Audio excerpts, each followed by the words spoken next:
Hi, I'm Chien, and today in this video I wanted to show you how to hide the clock in the Windows 10. Okay, so by default when you install the Windows on the PC, it will display the clock at the right bottom corner here. Okay, so now I will show you how to hide it. Just go ahead to right click on the taskbar and select the taskbar setting. Okay, scroll down. Underneath our notification area, select the turn system icon on or off. Okay, so here this one is a list of the icon will be displaying on the taskbar. So here we have clock on the top.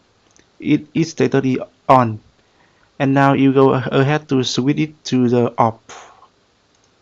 Okay, so after you switch it to the off, the clock is disappear now.